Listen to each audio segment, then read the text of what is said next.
Ya, saudara, penertiban kawasan wisata Puncak dilakukan demi mengembalikan fungsi lahan untuk mencegah bencana banjir dan longsor.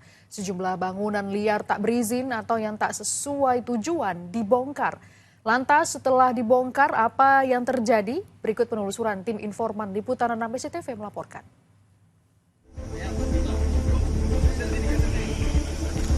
Duka menyelimuti kawasan Puncak Bogor sepanjang Maret hingga Juli 2025 ini. Pemantauan kami di lapangan tercatat sedikitnya 5 orang tewas akibat bencana banjir dan longsor. Belum hilang duka akibat bencana pada Maret lalu, musibah kembali terjadi pada Juli ini. 4 warga meninggal akibat cuaca ekstrim. Ada korban jiwa lagi di Puncak, namun aksi Gubernur Jawa Barat Deddy Mulyadi tak tampak lagi. Tak seperti pada bulan Maret, konten-konten Deddy Mulyadi menghiasi halaman utama media sosial dan menjadi viral.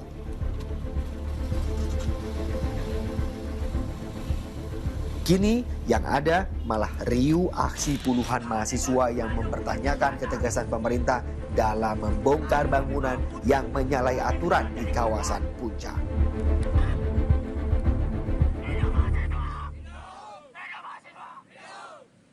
Bangunan-bangunan yang pernah disegel oleh Gubernur Jawa Barat dan Menteri Lingkungan Hidup beberapa waktu lalu ternyata masih kokoh berdiri. Tak tampak adanya pembongkaran. Walaupun pada Maret lalu, satu tempat wisata sempat dibongkar Pemprov Jabar, namun rupanya tak diikuti bangunan lainnya. Inilah visual penelusuran kami. Tak jauh dari Telaga Saat di kawasan Puncak Pas. Gedung ini yang kala itu disegel dan diduga menyalahi aturan masih kokoh berdiri. Dan yang kemarin disegel itu sudah ada persetujuan bangunannya. Kita masuk ke dalam. Oke. Jadi ini sudah ada persetujuan. Awalnya kan disegel pengawasan.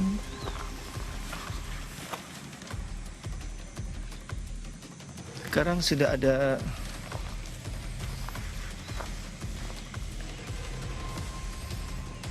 Jadi begini kondisi terkini bangunan-bangunan yang saat itu disegel ya dalam pengawasan sekarang sudah mulai dibangun kembali, entah kenapa.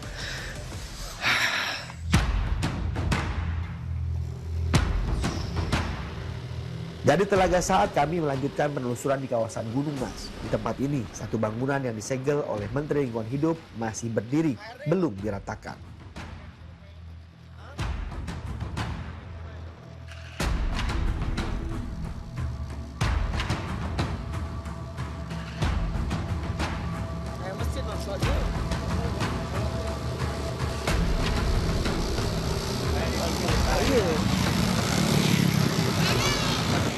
Tapi kan dibongkar. Ya. Oh, di mana? Ada.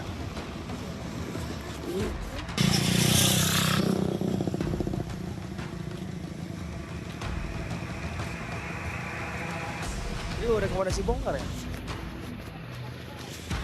Bisa disingkirkan ya? Bisa disingkirkan ya?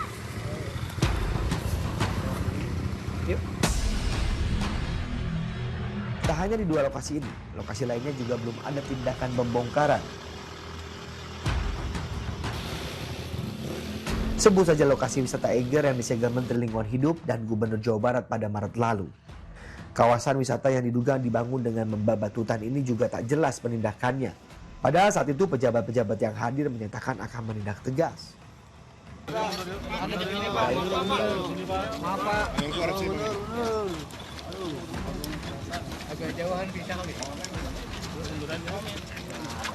Pertama kita akan mencabut perda itu kemudian dikembalikan alam Jawa Barat seperti kondisi semula sesuai dengan aspek-aspek penata ruangan yang memadai yang memberikan keselamatan bagi warga. Ini kan urusan kita, urusan rakyat, urusan aturan undang-undang ya siapapun kalau melanggar perintah Bapak Presiden sama depan hukum, mau kecil mau besar. Ini kapan mulai dibongkar, Pak? Jadi gini ya, ini memang harus ditata ulang, termasuk tadi kawasan Taman Nasional, kawasan konservasi, kawasan lindung, paling rendah kan perkebunan.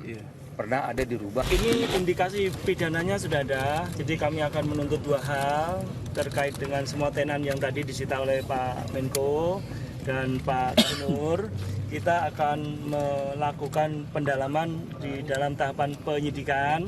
Kami akan menuntut dua hal. Pertama dari pidananya, karena berdasarkan kajian kita telah berkontribusi menyebabkan banjir dengan kerugian yang cukup besar, material dan 1 korban jiwa. Ini pemerintah pusat tidak boleh diam, kita harus mengambil langkah-langkah serius dan ini kejadiannya sudah berulang-ulang. Artinya alam telah mengkalibrasi bahwa kalau kita berbuat seperti ini terus, bencana di hulu, di hilir sana cukup besar. Hingga Juli 2025 masih ada ratusan bangunan di kawasan puncak, khususnya di Kecamatan Megamendung dan Cisarua, diketahui tidak memiliki izin alias bodong. Temuan ini terungkap setelah Unit Pelaksana Teknis atau UPT Pengawasan dan Penataan Bangunan Dinas Perumahan, Kawasan Permukiman dan Pertanahan atau DPKPP Wilayah 2 Ciawi, Kabupaten Bogor melakukan pendataan. Yang bisa diberikan sanksi yaitu 13 yang telah kami berikan dan 9 sekarang sedang menunggu pencabutan izin oleh Bapak Bupati Bogor. Jadi terinfo ke saya dari 9 yang saya mintakan untuk dicabut izin, baru 3 yang dicabut, masih 6. Saya sudah memberi surat kepada Bapak Bupati Bogor, bila mana dalam minggu ini yang sisanya yang 6 tadi tidak dicabut persetujuan lingkungannya, saya yang akan cabut. Saya akan cabut, selanjutnya nanti Pak Diputi Gakum akan memberikan sanksi administrasi pemerintah untuk pembongkaran. Jadi mudah-mudahan dalam sampai Agustus kita sudah bisa mencicil membongkar semua konstruksi bangunan yang ada di KSO pada PTBN dan selanjutnya dilakukan pemulihan. Apapun alasannya, bangunan yang tak berizin di kawasan puncak harus segera dibongkar. Adanya bangunan yang menyalahi tata ruang diduga kuat menjadi biang kerok banjir bandang dan tanah longsor yang kerap merundung kawasan puncak.